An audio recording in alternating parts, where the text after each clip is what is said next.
Hi there. My name is John Albiston, and here today I'm going to talk to you about 4 ways your church can cut expenses, especially during this COVID-19 crisis. The first thing you can do is mothball your facilities.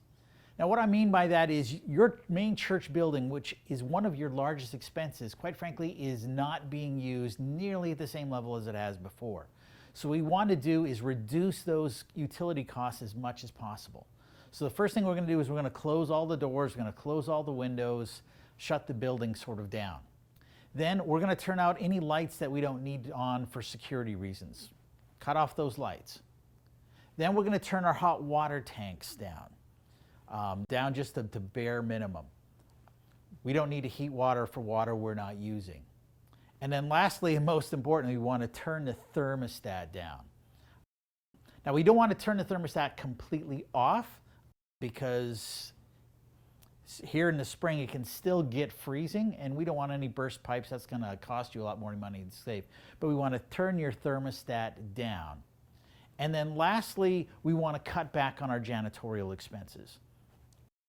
Now, we don't want to necessarily kill janitorial, but if the building isn't being used, it's not getting dirty nearly at the same rate it ordinarily would be.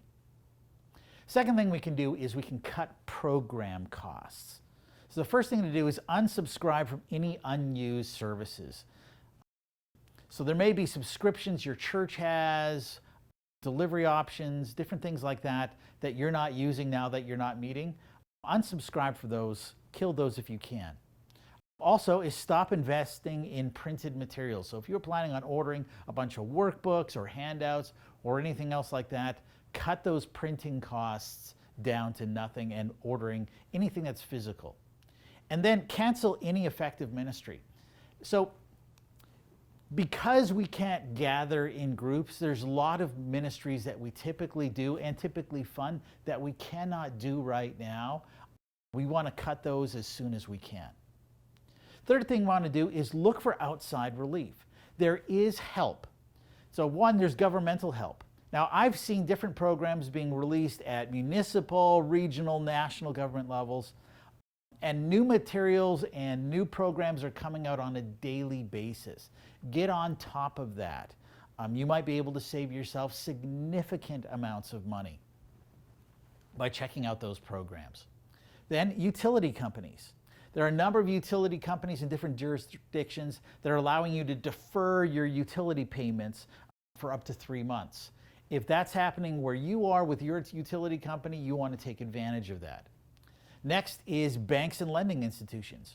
If your church is paying for a mortgage right now, there's a decent chance that your bank or lending institution might be able to get you to doing an interest-only payment or to even defer those payments for a number of months.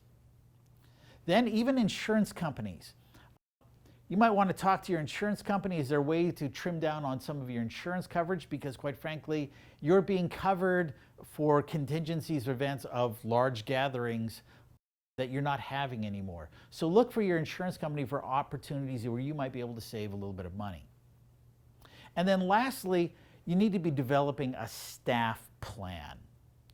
Now, in most churches, your staffing costs are easily your number one cost. Now, I'm going to have another video that's going to show this in a lot more detail, but just in brief, what we want to do is first create a staff triage order where you're going to list your staff positions from most essential to least essential. So most essential is very likely going to be the senior pastor. Least essential is probably going to be janitorial. Like I'd mentioned before, you don't need a lot of janitorial help to clean a building that's not being used. So figure out what that staff triage order is.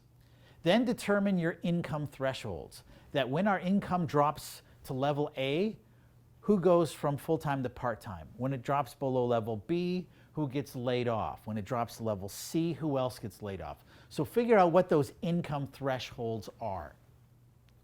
And then make sure if you have to reduce anybody's hours or if you have to lay anybody off, do not abandon your people. These are people on your team that you need to support emotionally. You need to support every way that you can because you want to have these people back when the time's over.